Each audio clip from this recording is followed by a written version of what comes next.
This podcast is part of the Batman Universe Podcast Network, hosted by the BatmanUniverse.net.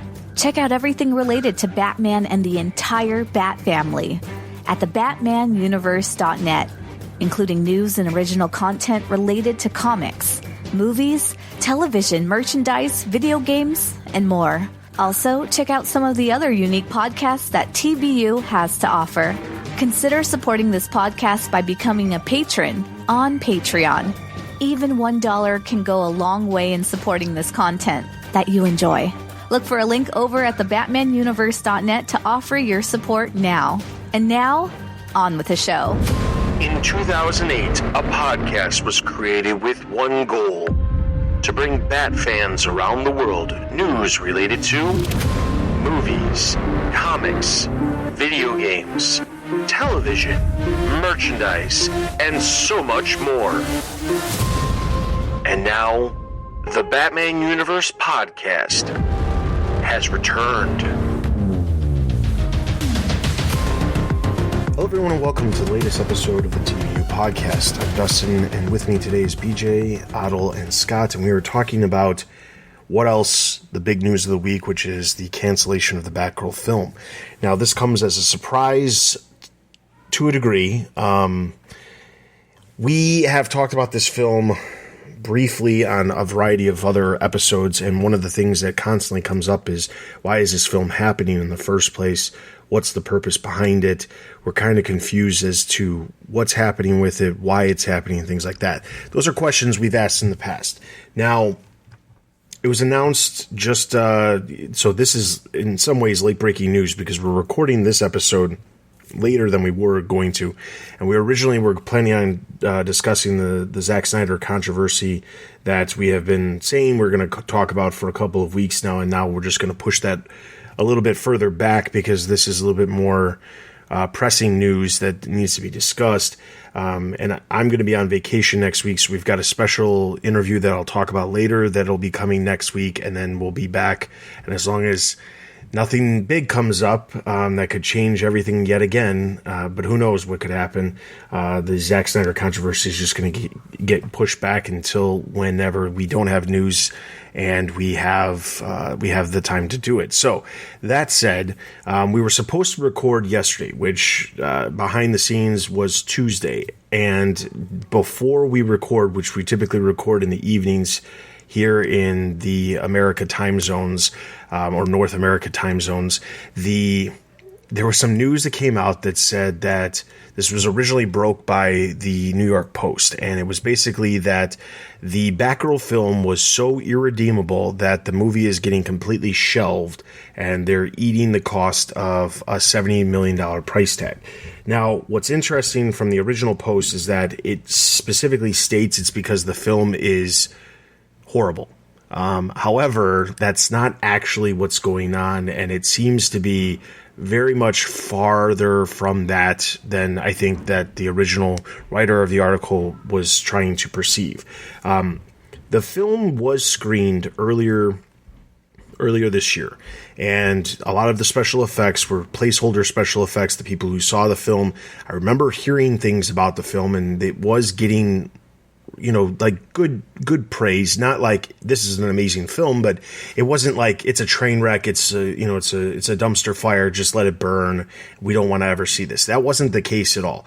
It was, the film had a good story. The film was, the actors who were in the film were doing a great job.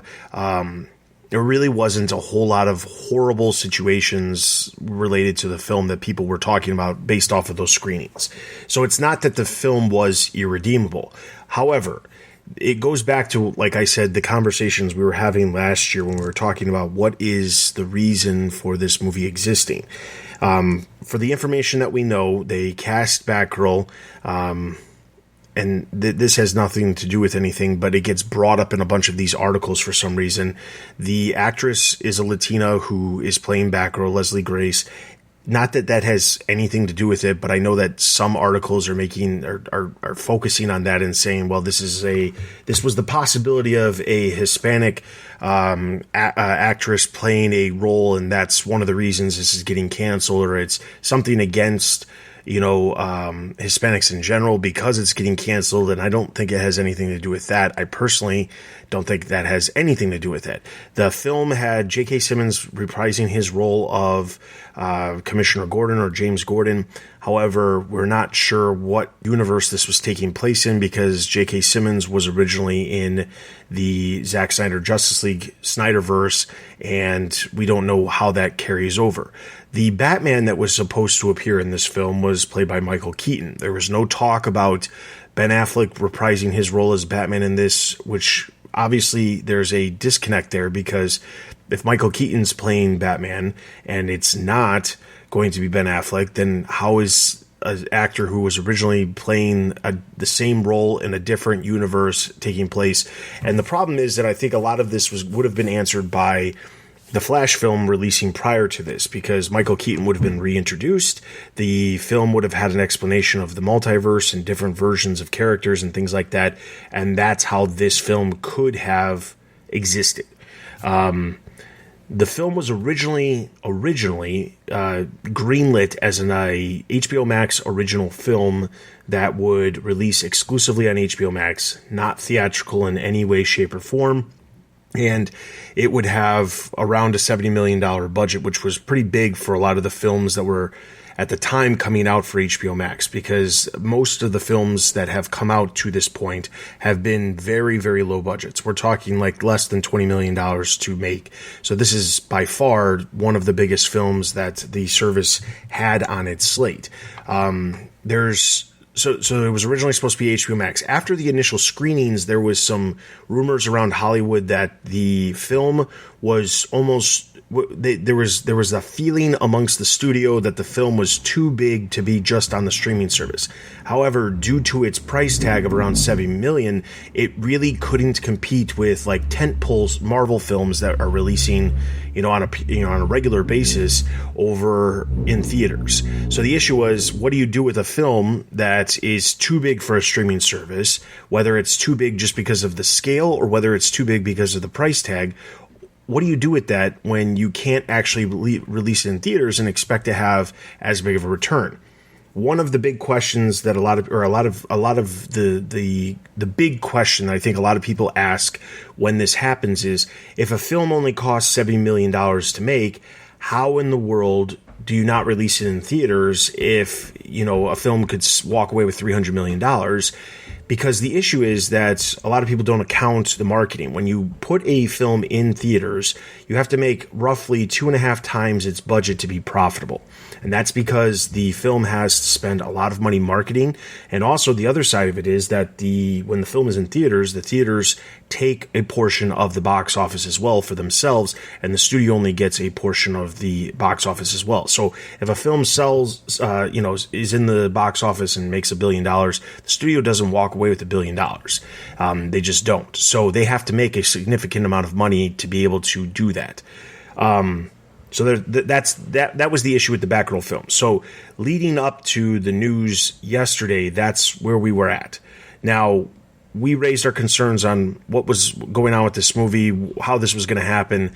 The last bit of news, I believe, that was ever discussed was when they changed the slate of all the DC films and they shifted the films around. Flash went from November of 2022, shifted to June of 2023. We had Shazam move up from March 2023 to December, and Aquaman took its slot in March of 2023. The Batgirl film, which was originally supposed to release in December, was kind of up in the air where nobody knew when it was going to release. My thought process was that the film wasn't going to release until after the Flash film because it just didn't make any sense for Michael Keaton to come back as Batman before we see him return in the Flash. That just didn't make a lot of sense. So, leading up to the announcement of the film being canceled, I want to just get a refresher on what you guys thought about the film itself, where it stood within the larger slate of DC films at the time. Sorry, just to clarify how we feel about it, or... Yeah, like what was your feelings of the movie in general? Everything we've heard up to yesterday, what did you feel? How did you feel? Did you feel like it was going to be a success? Did you have too many questions or too many doubts about whether or not it could be a success, that kind of thing? I mean, admittedly, I was looking forward to it overall. I didn't think it was going to blow my mind. Let's slow my roll a little bit. Like, I'm not going into this thinking this is going to be the greatest movie ever. But I was kind of hoping for a more, downscaled, personal, like, superhero movie that's kind of like mid-range. It had a really interesting cast. I think that was probably the biggest draw factor is, like, you have Leslie Grace as Batgirl, but you have Michael Keaton as Batman, which will be kind of a fun little nostalgic trip. But, and then J.K. Simmons as Commissioner Gordon, and while he barely played Commissioner Gordon in any of the previous movies, he was... I would like to see more of it. Like, I wanted more of him in that role. And then, I think the real important one, I thought, like, the most interesting one was Brendan Fraser as Firefly, which, is an interesting pick.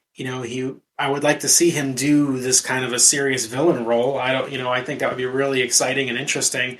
And then, I feel like there's a certain nostalgic sentiment that comes with seeing Brendan Fraser back again. And, some kind of, even if it's not like a $200-300 million blockbuster, some kind of action vehicle, and like the price tag thing, I know like a lot of people get hooked up on it. And, I know for the MCU, it's normal to blow like $300 million on like a CGI fest that, and that's fine. But like you have other franchises where some of them are action intensive, like the John Wick franchise, where that's not normal. It's more in between like the 50 to 70 or $80 million range. And that's kind of how they make them. Granted, slightly different audience, but, that wasn't, I guess ultimately I was looking for something that was just hit like a mid bar.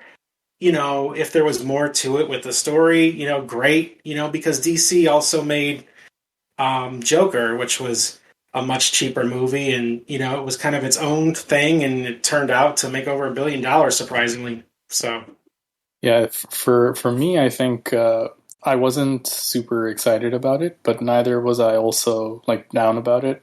I was just kind of in a wait and see mode. The concerns I had were mainly to do with connections to they were bringing in Keaton's version of the character and, J.K. Simmons. I was just wondering how it was going to connect to everything. That much wasn't clear. And also just like tonally, I was worried about the tone. I think I personally prefer that these characters be treated in a serious manner. And it's fine if they were going for a bit of a more lighthearted thing. But I guess for me, I was just concerned it was going to be, for lack of a better term, Marvelized. I wouldn't have wanted to see that, especially since it's the first time that character is getting a full movie. It's interesting, Scott brought up Joker. And I think, the one difference I think I would point out between that and this movie, at least in so much as we knew about it up to this point, is that had a very clear plan. And it was a very specific artistic vision and tone to that film. So for all the criticisms anyone might have about the fact that it was made, and that's a whole separate conversation, but the vision and the sort of maturity to the artistic vision, I think, was there, and I'm not so sure that was there for this film. Yeah, I was excited for the movie. I think it had a great cast. I mean, everybody, I haven't seen that movie In the Heights, but everybody loves Leslie Grace and obviously J.K. Simmons and Michael Keaton, and everybody loves Brendan Fraser. I've never heard anybody say a bad thing. So I was excited for the movie. I mean, we saw that picture come out with the costume, and I wrote like a 5 things article just on that one picture. And then we never heard anything. We saw some spy photos and never heard anything, nothing at Comic-Con, and then the bomb dropped the other day. So now, in the defense of not hearing anything at Comic-Con, put this announcement aside one way or the other. We hypothesized last week that maybe the reason we didn't hear a lot of other things outside of the immediate films that were coming out this year was because of potentially DC fandom still continuing, but we still have yet to hear anything about that. That said, so let's move into the big news. So the big news is that they're shelving the film, and the film is just never going to see the light of day. It basically was an issue, like I said earlier, where they did not want it to be on the streaming service because they're just in general not doing a lot of original films for the streaming service. That is a huge shift from when the service originally launched. Probably not very well known, but before returning to the TBU podcast and having the TBU podcast return, I was actually doing a podcast called The Streaming Wars, which we followed all of the launch of a lot of the major streaming services at the time. And HBO Max, before they launched and during that first 6 months they were around, there was a humongous focus on trying to make sure that there was original films for the service. They had a plan to have at least one original film every single month for the service that would release exclusively on the service, not in theaters. And the intent was to have low budget shows or not shows, films, not low budget, but lower budget. So we're talking $10-20 million release on the service. And the idea would be, it would be a constant wave of content that would not only utilize the studio's capabilities of making films, but also because as a whole, prior to the pandemic, theaters, lower budget films, under the $50 million range, were having a real hard time making any sort of money whatsoever.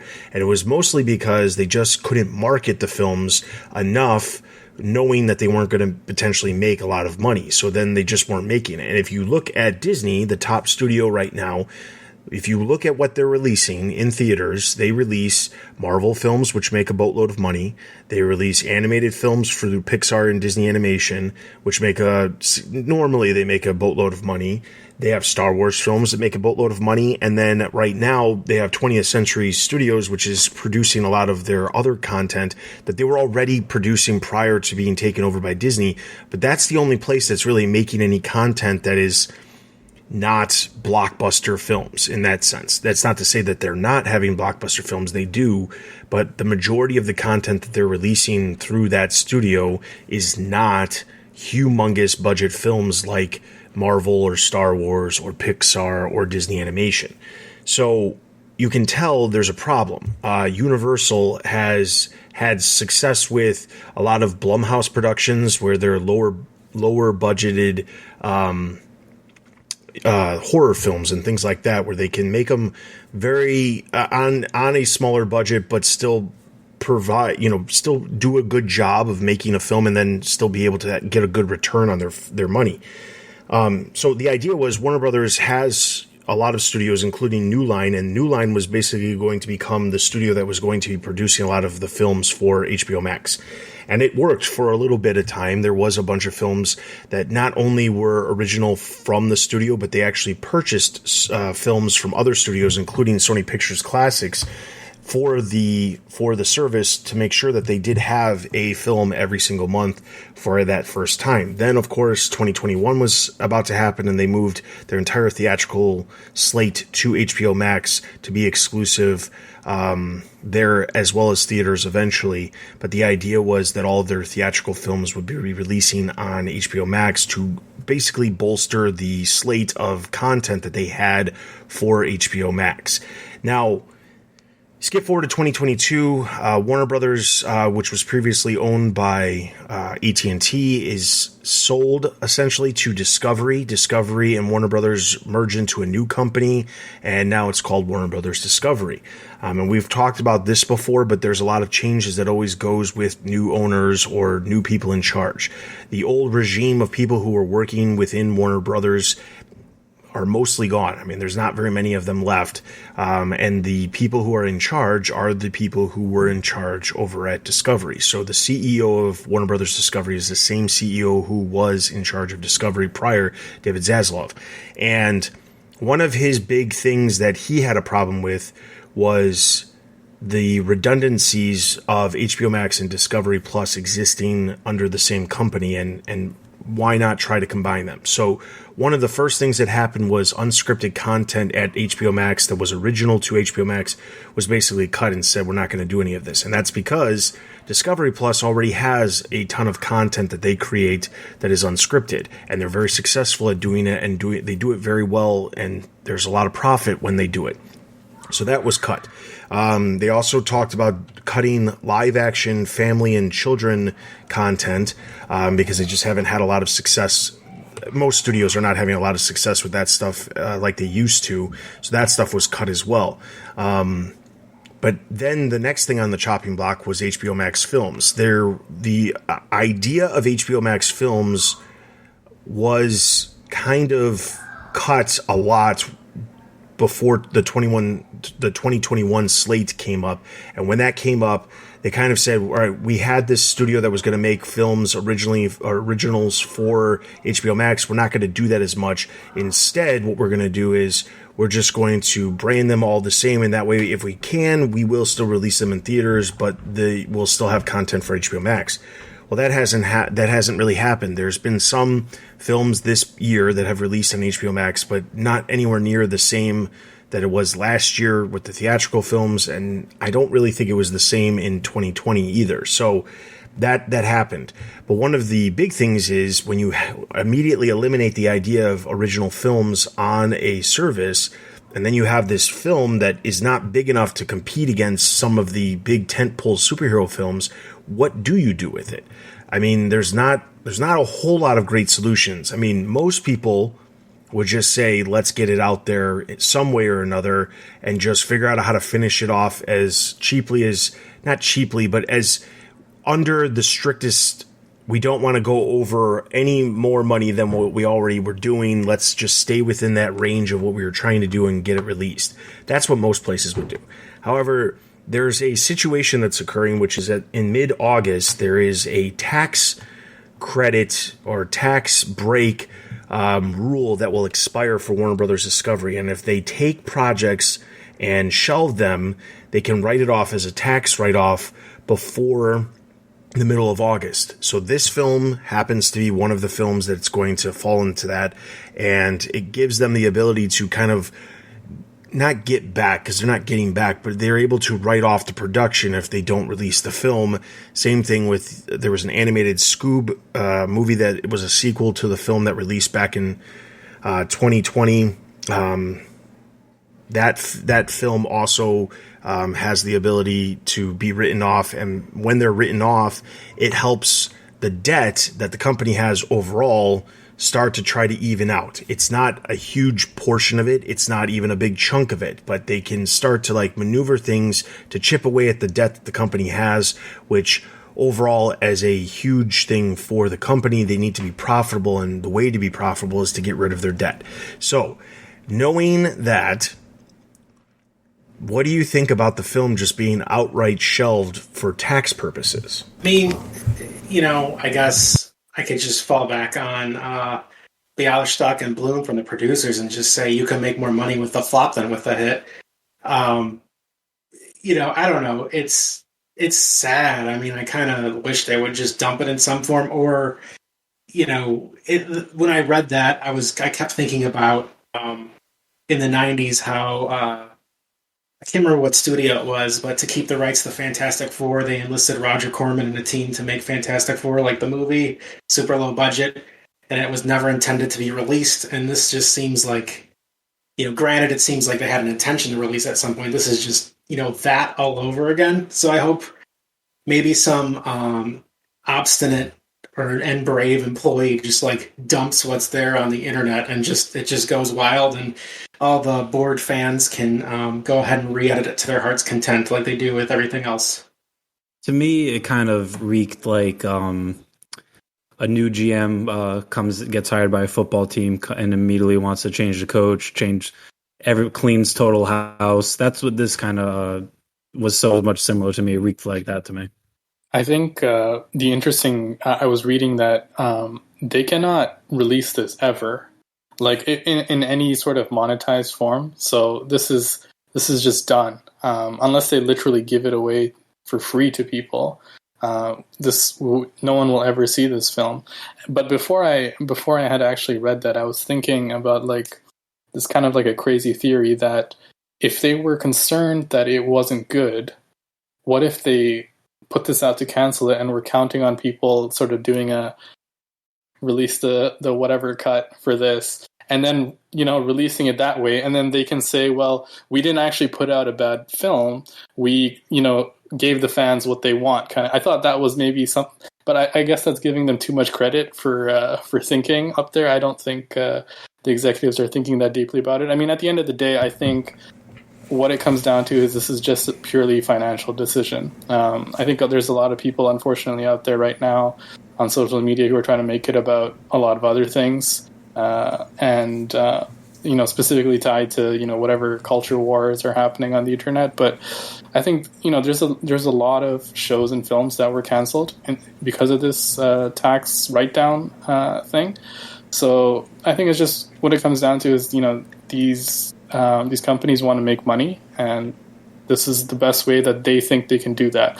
And I think the other thing too is, I hope, I say this with optimism and hope, that perhaps they're starting to think that to think about the fact that they're doing damage to their IPs. Like they cannot afford to have huge flops with, you know, marquee characters like this. It's just not gonna work for them going forward.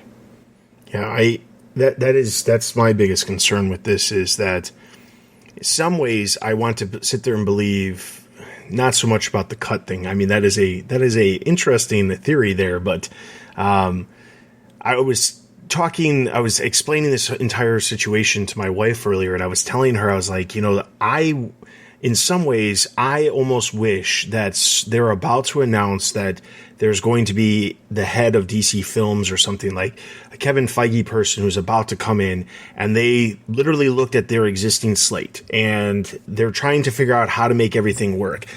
And it's interesting because when you look at what's coming, we've got Black Adam, which doesn't, I mean, it's obviously Black Adam is a character that's closely associated with Shazam, but that film, just based off of the trailer, you can tell it doesn't have anything to do with anything that we've already seen. It's basically a new character with new characters alongside it. It's not being connected into anything that we've already seen.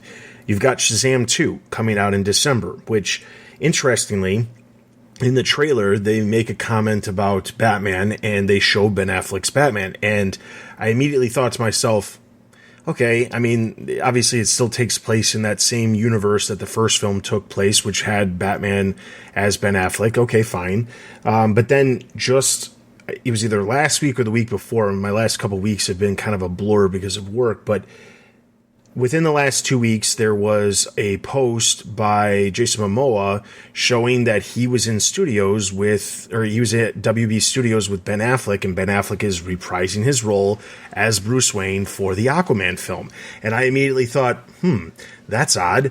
What happened to Ben Affleck was done with Batman? He said that multiple times, and I'm not saying he has to be done, but it seems like because of the shift of things, they're filming a scene with Ben Affleck as Batman for Aquaman because the Aquaman film is releasing before Flash, which originally wasn't the case. So it's like they're trying to make sure that everyone knows Ben Affleck is still Batman in these films prior to the Flash releasing, and that having that shift of whatever it's going to be with Michael Keaton reappearing as Batman and all of that. There's something clearly going on there. Then you've got Flash. Whatever ends up happening with that film, and that film coming out, it's right now on the slate for June of next year. After that, the only other films that we know about is that there's a sequel for Wonder Woman, but there's no date for that. There's a sequel for The Batman, but there's no date for that. The Joker is getting a sequel, but the Joker conveniently just got a date today. It's coming out in October of 2024. So those are the 3 DC films we have, and the only other film is the Blue Beetle film, which also was originally a film that was intended, just like Batgirl, to be a HBO Max exclusive. And that film, if I remember, I haven't seen anything about it in a while, but I believe it's in the middle of filming right now, or maybe they wrapped up filming, but they were filming it and we haven't heard anything about Blue Beetle. So that's it. There was a Wonder Twins movie that got canceled earlier this year. And we don't have anything else. There's no word on sequels for any of these other characters that have films or have had films. There's no additional Suicide Squad film. There's no additional Superman film that anybody's talked about. I mean, hopefully there is going to be something big coming up where they have a plan, but the only thing I can look at is what we know is coming because it's already been filmed and there's already dates for it. And when you look at that, it is clear that there is some sort of push to set it up to have Flash be this big event that changes things and allows them to do certain things. And that doesn't have anything to do with the only other films that we know are coming, which is the Wonder Woman film, which doesn't have to do anything if it takes place in the past. The Batman film and the Joker film, those films don't take place in the same universe. So there's nothing else going on right now. And my hope is that they realized after the Flash film to have this Batgirl film, which has Michael Keaton as Batman, as cool as it might be for some people to have Michael Keaton reappear as Batman yet again, it would not propel them in the direction they're trying to go after that film releases if they're trying to like shift everything around, shake things up, and create like a new slate going forward. The Blue Beetle film could be safe just because it probably doesn't have anything connecting it to any of the existing characters that have already popped up in the film. This film, however, has Batman connections. It has Commissioner Gordon being in another film. It's got it's going to have Michael Keaton, which we know is the character who was originally going to be in The Flash. So, like, there's all these connections to previous films, and I think this film is the one that, if it was going to get canceled, makes the most sense because it can't happen before The Flash. But if they really are trying to, like, start fresh, they can't start fresh with this film coming out in general. Thoughts? I mean, that makes sense, you know, and I mean, it's one way to think about it. Like, I definitely, like, you know, were that the logic, you know, that, you know, I feel like it's, you know, sound and, you know, it could open things up for them to do something new. You know, it's hard to say much beyond that because you don't really know what anyone's thinking or what's happening, or they are still looking for that, like, point man to, like, take control, or whoever they end up hiring for that position. You know, the only thing I would hope is if, you know, they wanted a clean slate to move forward, that, you know, maybe they take another look at, I know the Matt Reeves, the Batman universe is its own contained thing, but, like, there are ways to have things loosely connected or tethered that they don't have to cross over in each other's movies or anything. You could just literally have, you know, maybe the same atmosphere, or just kind of subtle references by other characters to films just to kind of tie them together. Because, you know, admittedly, you know, as a fan of comic books, and, you know, I like watching comic book movies. I'm a little fatigued lately because of, you know, we get them all the time, but I really hate team up movies primarily. Like, sometimes, like, I mean, obviously I'm going to go to Black Adam because that's different or something, but I hate, like, you know, for the MCU Spider-Man franchise, like, shoving Tony Stark in there. Not my jam. I like Spider-Man by himself. I don't care about, you know, people hanging out with each other all the time. Just like, you know, I would have hated if the next Matt Reeves, the Batman movie, he's like, oh yeah, well, he needs a friend, so instead of putting Robin, we're going to, like, throw Superman in there or something. So, I don't know. Who knows? You just want Robert Pattinson to say to somebody, "This is why Superman works alone." That's all you want. Maybe. Yeah. Well, it's funny, like, talking about, like, the slate and, like, all these movies. Like, I was thinking today back, I don't know if you guys remember, like, in the ramp up to Batman v Superman, there was, like, a special on the CW with Kevin Smith and Jeff Johns. And they announced all these movies, a Cyborg movie, a Flash movie, all Green Lantern's coming, and just, we've gotten none of that since. And there's been, like, 1, 2 movies, 3 movies that have been, quote unquote, involved in this universe. And that was so many years ago. I was just thinking about today, thinking, like, my God. No, I think, yeah, that's funny. I mean, I think exactly what BJ is saying is proof. I mean, there's so much proof at this point that I don't even want to assume that there is a cohesive vision from the executives at Warner Brothers. Like, if you tell me that there's a lot, it's like if someone tells me there's logic to what they're doing, I'd be like, okay. I mean, I don't know for sure, and based on what I've seen in the last, like, 6 years or more even.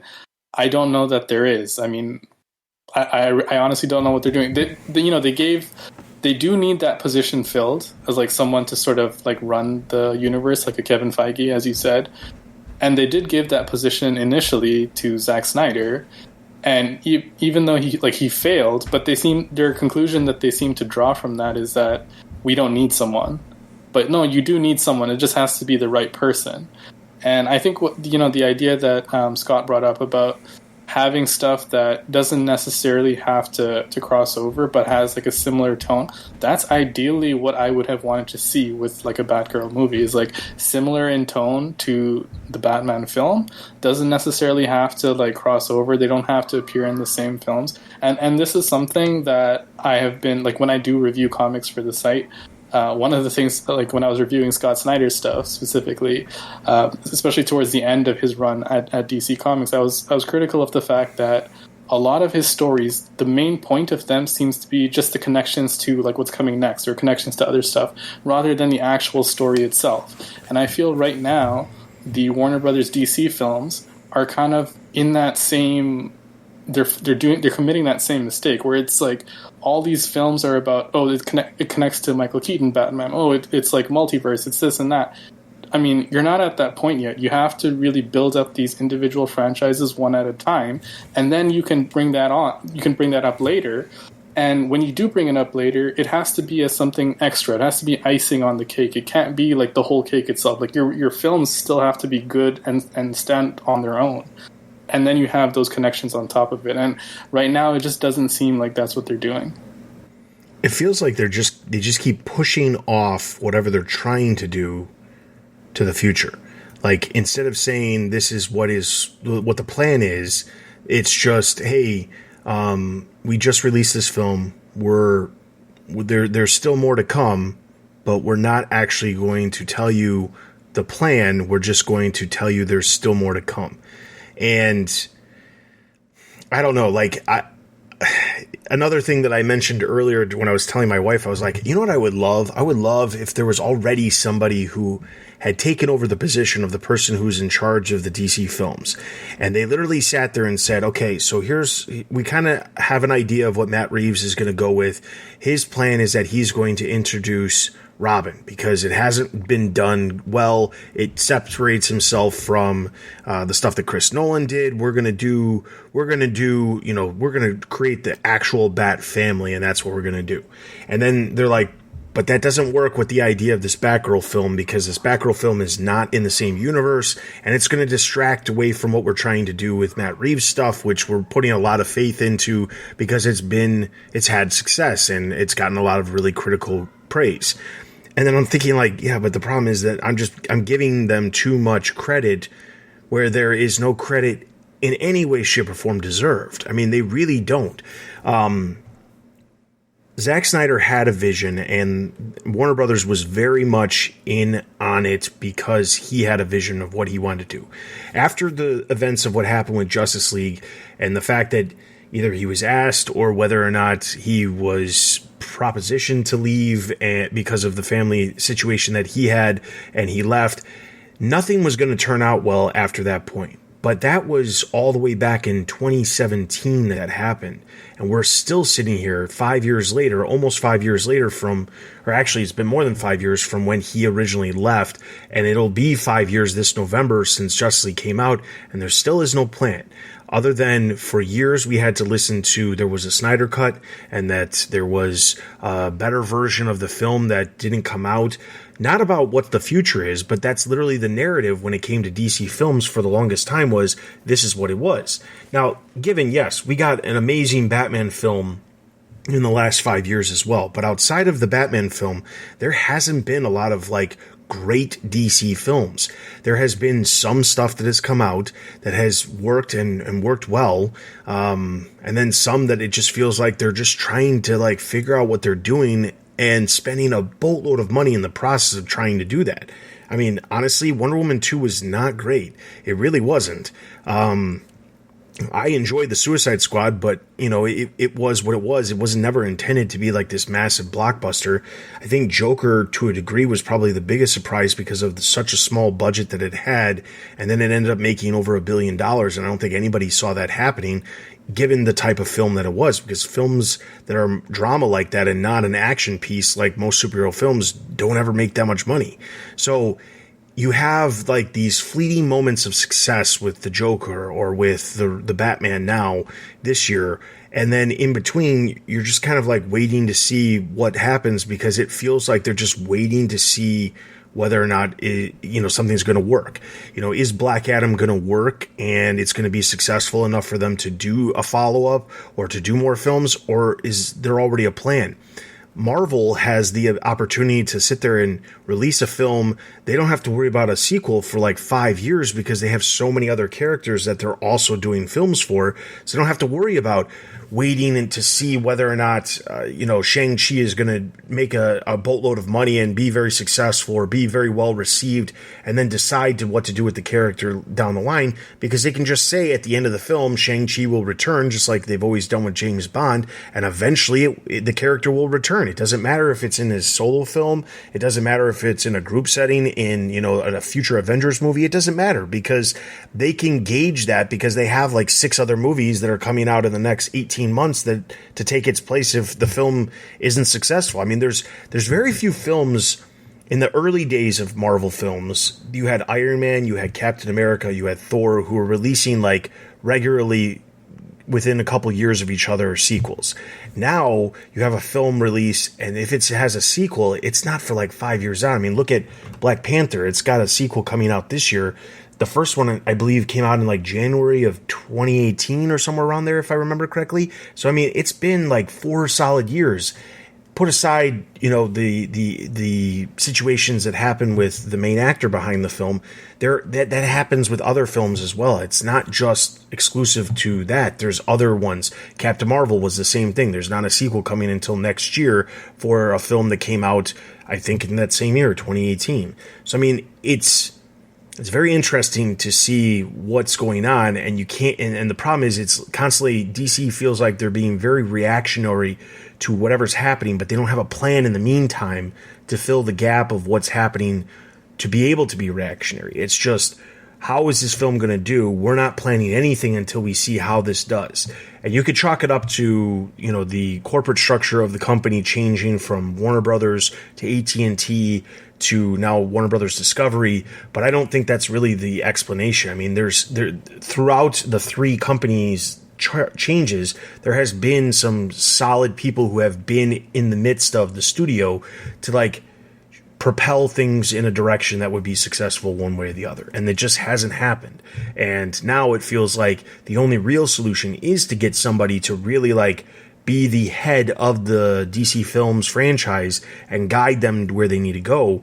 But honestly, at least how things have panned out over the last couple of years, I don't know that they're going to find somebody that's going to work the way Kevin Feige works at Marvel. I just don't see that. I mean, there's very few people who have not only like that are fans of a franchise to like really understand what's happening, but also follow what's going on with like society as a whole, make moves to make sense with how things are changing with the times and things like that.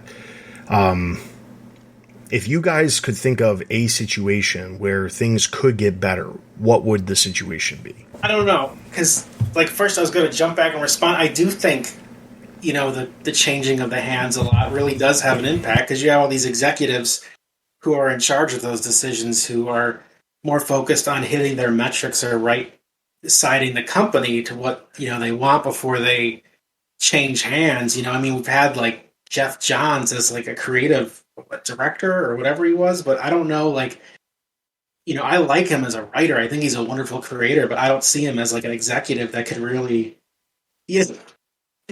move mountains or, have that kind of impact when you have a company where the top is literally just kind of more interested in short-term gains and getting in and getting out. I don't know. Yeah, not to bring up another sports reference, but like, when a team is well run, like they have a good owner, good GM, good coach, good players, all that. In DC, it's like when you change every 3 years, you turn into, not to criticize any our Cleveland fan base, but you turn into the Browns, basically, where you're kind of a mess. Like every 3 years, you're rebuilding every 3 years, and that's what DC's kind of turned into. Where I would just want them to just be patient. Like, don't react to if you're like with Batman v Superman, like that wasn't received as they thought they would.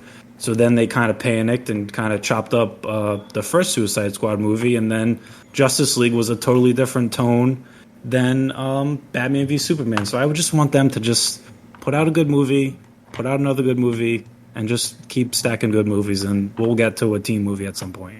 I have to say, you can clearly tell that BJ is very anxious about football season coming up. So I trust in Belichick. I know. Put Belichick in charge of DC films. We'll be back on top. I think that should be the title of the episode. Warner Brothers is the Cleveland Browns.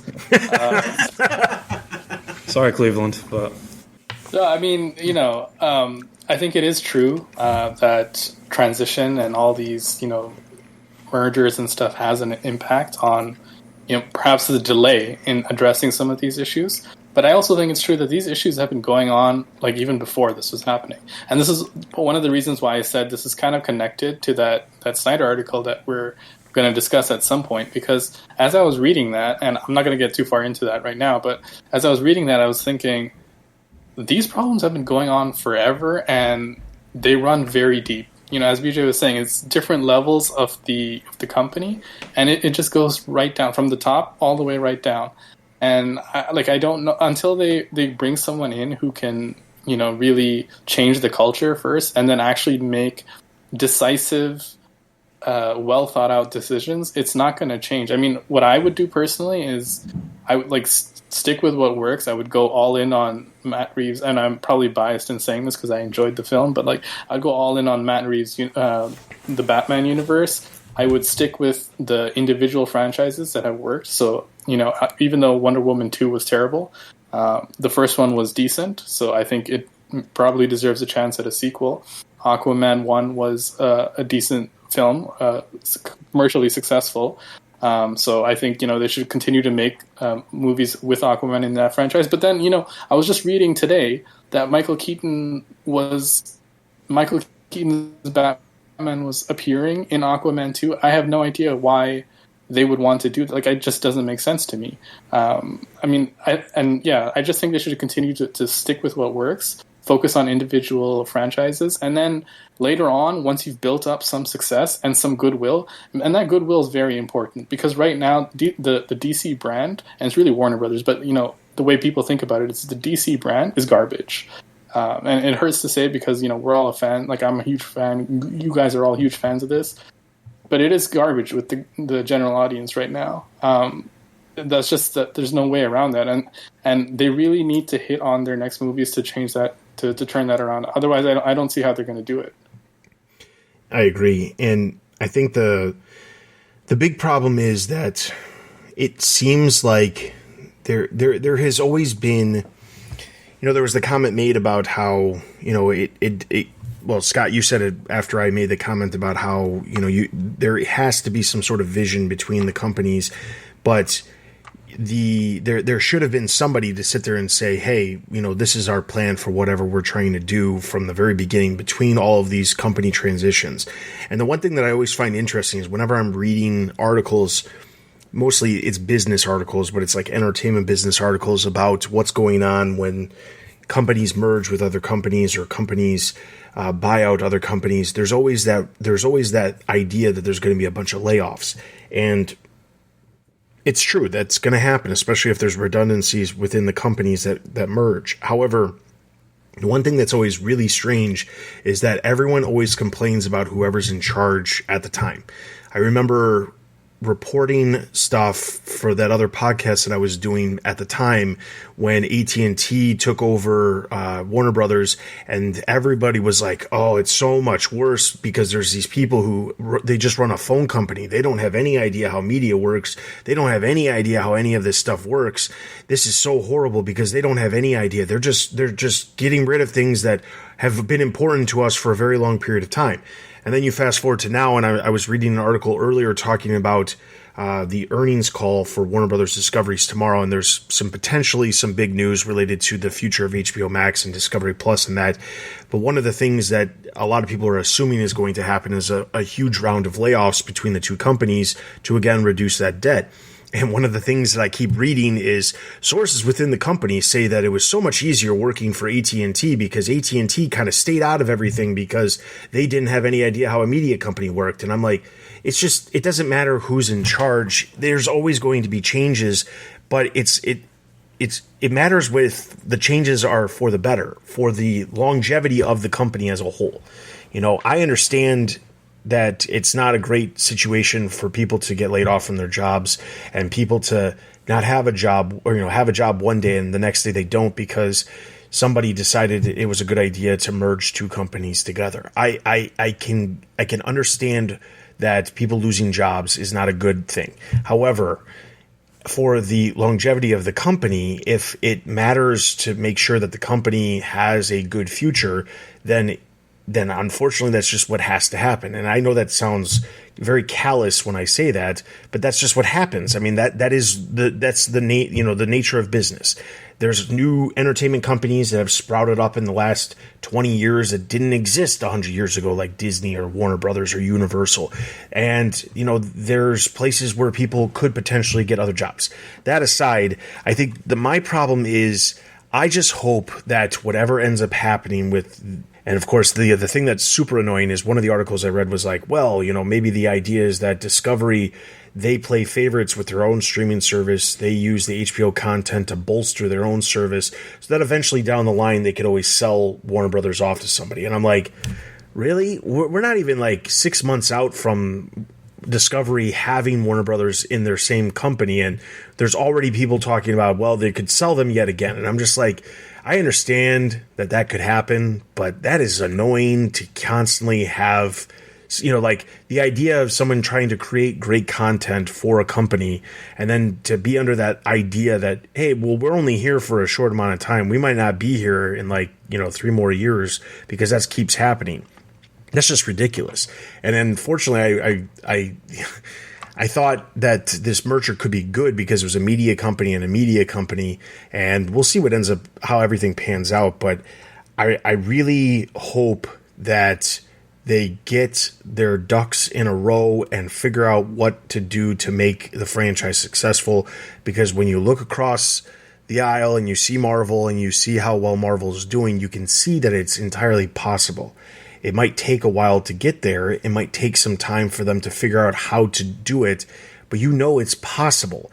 And when you're a fan of the DC Universe and Batman, and you're looking over and you're seeing Marvel just churn movie after movie after movie. I mean, at San Diego Comic-Con, they announced 12 new films and a bunch of new TV shows. And I'm sitting here thinking, I've got a Batman sequel coming out in sometime in the hopefully not so distant future. I've got, at the time there was a Batgirl film coming out. And then we have this ridiculous Gotham Knights television show. And that's the extent of what we have for Batman content coming forward. Batman, who is arguably the best superhero. And I know people compare Spider-Man, but Spider-Man is kind of handcuffed right now because of Sony, so there's only so much that Disney can do with Spider-Man. It's the prime opportunity to make Batman propel him, and it just feels like they're not doing everything they can for the character, but also the greater universe, which is great in its own way, but it keeps the character of Batman very contained. It goes back to those horrible rumors of maybe they're going to sell off Batman to Marvel or something like that. And I don't want that to, of course, happen, but those are some ridiculous rumors. But when you see the success and you're like, well, at least they have an idea of what they're doing over there. I don't want it to happen. I don't think it'll ever happen, but it's just, well, yeah. The good news is the film rights to Batman are owned by a singular entity. Yes, a true. Person, if you will. So there's that. But I don't know. It's hard to say because the thing that I go back and forth on is the idea of them being more like Marvel with one creative person is nice in theory. But the thing that worries me, and I've been reading a lot of Ethan Hawke interviews lately, so that's where this is going. Because I really like the Black Phone movie, but he was talking about working at Marvel and like his pet project that's on HBO Max now about Paul Newman. And, this idea of, as someone who's creative and wants to explore his art and grow and this and that, working at Marvel is nice for the paycheck, and they're very kind to their actors, but they are horrible to their directors, and they don't like any sort of input from people with visions.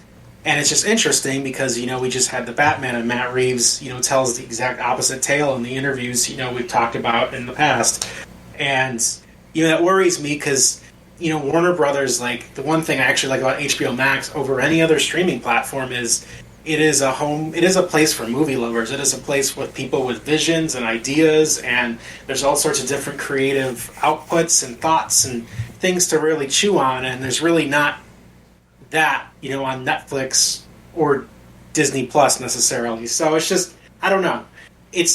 I don't know where to land because I do want a unified vision, but I also want to have kooky. I want more like Matt Reeves and Todd Phillips, and I want more of those people playing around with their canvases and just going nuts. And I don't think I'll ever see that at Marvel. What I really want Marvel to do is hire David Lynch to make a Hulk movie, but that'll never happen. So, yeah, I don't think it has to be either or, to be honest, because I totally agree with what you're saying, by the way. That's one of the reasons I so enjoy a lot of the DC films so much, and by a lot I mean the Nolan trilogy and the Batman movies, because it's a real filmmaker making a movie that I, as a grown man, can go and watch and still feel somewhat stimulated by, and at the same time it's something that kids can also watch at the same time. I agree. There are criticisms with Disney, specifically the ones that you mentioned. They're not great to their directors. They're also apparently not great to their VFX artists or the companies they hire to do that. But the one thing that I think we can give them credit for at Disney is they don't skip steps. And I think that's one of the things the Warner Brothers sort of brain trust has been guilty of. They're trying to skip steps. They're not skipping steps, and they recognize their mistakes and they adapt really quickly. The example that I'm thinking of right now is Star Wars. The sequel trilogy, commercially kind of successful, but generated a lot of criticism. They kind of pivoted away from that. I follow a lot of the Star Wars material, and I sort of noticed that a lot of their TV show, comics, novels, games, etc., none of that's really taking place in that sequel trilogy era. They're going back to the eras that are more popular with people, and they're putting out content that they think people will love. Now, a lot of it is still controversial, and I think part of that is because, unfortunately, with the Star Wars fan base, you will never please everyone now. That's just what it is. But I do think at least it shows a willingness on the part of their executives to sort of adapt and go in a direction where they do see success, and I'm just not seeing that from Warner Brothers at all. Should we be concerned about the Matt Reeves Penguin series and Peacemaker and Titans and things like that? Do you guys have any concerns about that? So I would say, if it ties to a film, probably not. Titans, I feel like, could be on the chopping block. Yeah. But then again, it's also, they're doing season 4 right now. So, I mean, I don't know how long they were planning on doing in the first place.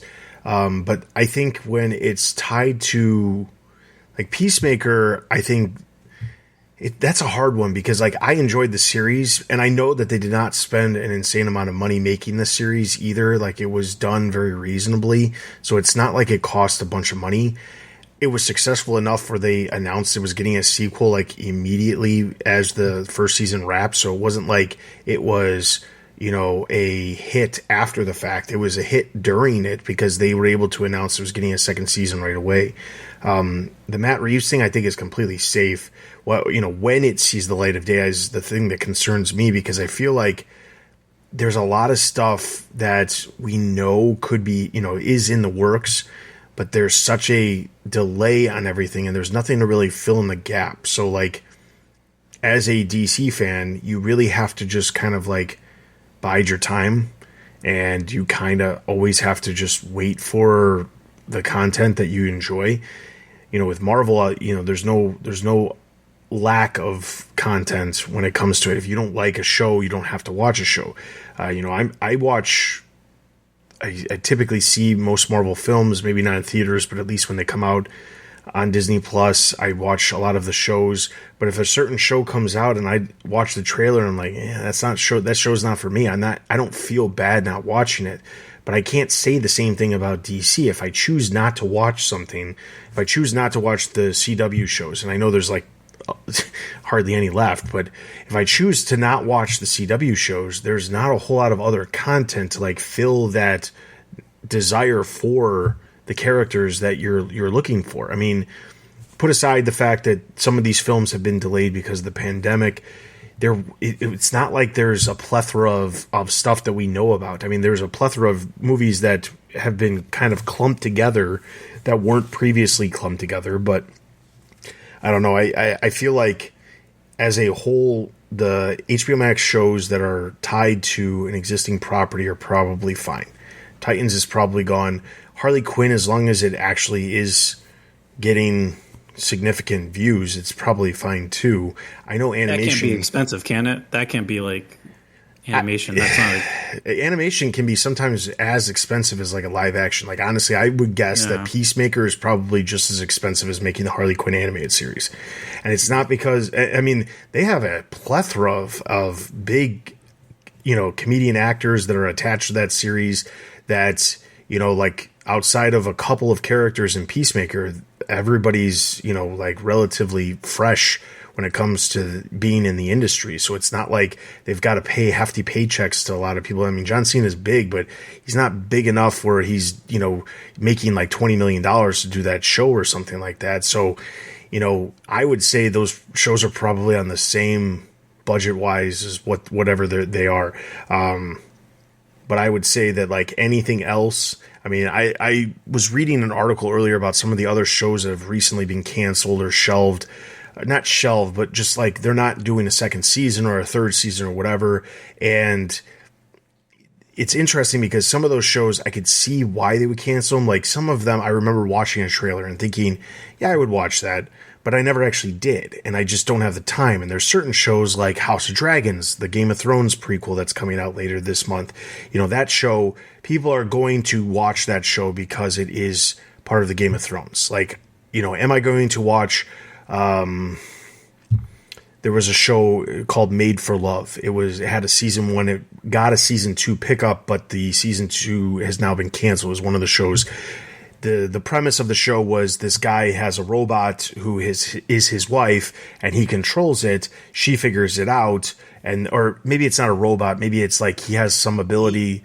Go ahead. I watched it. Okay, what is it? I actually really liked it. It's based off a book, but basically he's basically the head of Google in their universe. It's called Gogol, and to like create a better relationship with his wife, he inserts a chip into her brain where he can experience the world that she does, like at his command. And so it's basically the first season of the show. The premise is she's on the run and she's got this chip in her head and she's trying to get back at her over-possessive, you know, ex-husband, you know, and he's tracking her down, and it's like got a really weird sense of humor. Kind of reminds me of like RoboCop or like Starship Troopers sense of humor, but you know, that's kind of the vibe. It's just it's more of like a commentary on, you know, possessive abusive relationships, and Ray Romano's in there too, and he's great. And season 2 is not as good as season 1, but it's had some really interesting stuff. It kind of made me sad when they canceled it. Yeah, so obviously I was wrong there. It got picked up for a season 3, but then that season 3 got canceled. But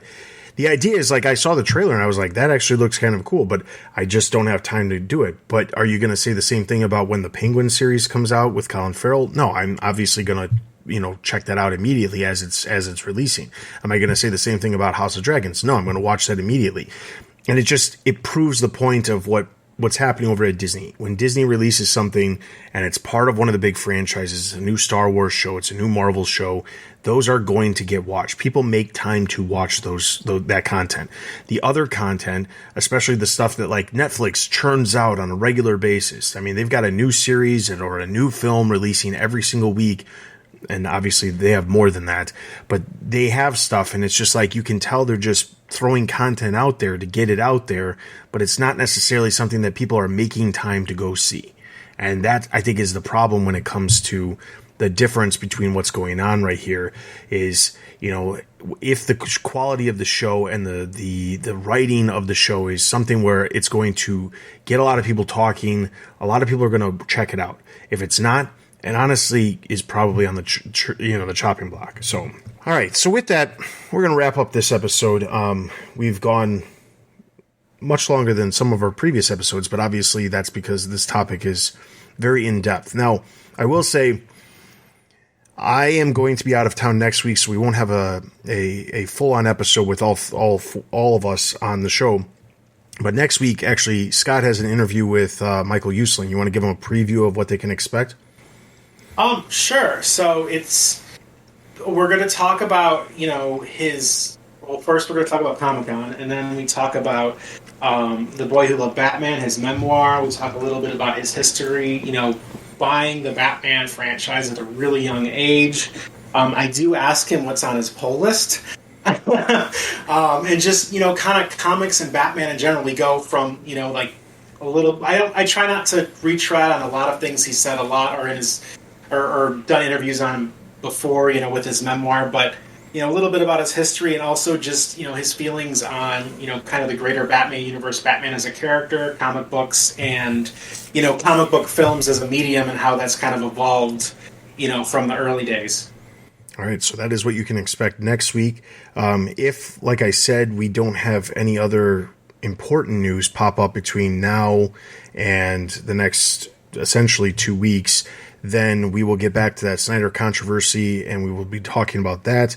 That is what you can expect in 2 weeks, as long as nothing else pops up. However, I will say, as you're listening to this, there's bound to be some sort of updates related to this situation because of the Warner Brothers Discovery earnings call, which is going to shed some light on the future of probably HBO Max and Discovery Plus. And if not at that immediate point, then probably in the very near future, where they may announce at least what their plans are or when they're planning to announce whatever they're doing, because I can't see them going another quarter without saying what they're going to do in general. Layoffs are probably a certainty when it comes to the company, because August was kind of that time frame that a lot of layoffs were going to be happening. That conveniently or inconveniently, I guess, for the people who are obviously getting laid off, happened prior to the holidays, and August just happens to be that month that a lot of people the companies try to do that so that people are not losing their jobs during the holiday season. So unfortunately, that's probably right around the corner. So I encourage you, if there is any big updates, I will post them in the show notes. And then that way you guys can check out the articles associated with the big updates that have happened since we record this episode. But outside of that, that's going to be everything for this episode. If you are interested in checking out all kinds of news, original content, or other podcasts related to the Batman universe, be sure to check out our website, where we have all kinds of content related to movies, television, video games, merchandise, comics, and everything else related to the Bat fandom. You can find us on social media on Twitter, Facebook, Instagram. We have a Discord. We're also on YouTube. You can check out all of our social links at the top of the page over at our website, thebatmanuniverse.net. If you are interested in sending us an email or leaving comments wherever you are listening to this podcast, you can send us an email directly at tbu@thebatmanuniverse.net. You can send us questions, comments, concerns, suggestions of things you'd like us to talk about, or thoughts about what you think about this entire situation with Batgirl. We always are reading them, and we will engage in conversation if it's something that you guys want to talk about. So you can also obviously chat with us over on our Discord, as I mentioned. The link is on the site. With all of that being said, for BJ, Otto, Scott, and myself, thank you so much for listening to this episode of the TBU Podcast. We will see you next time.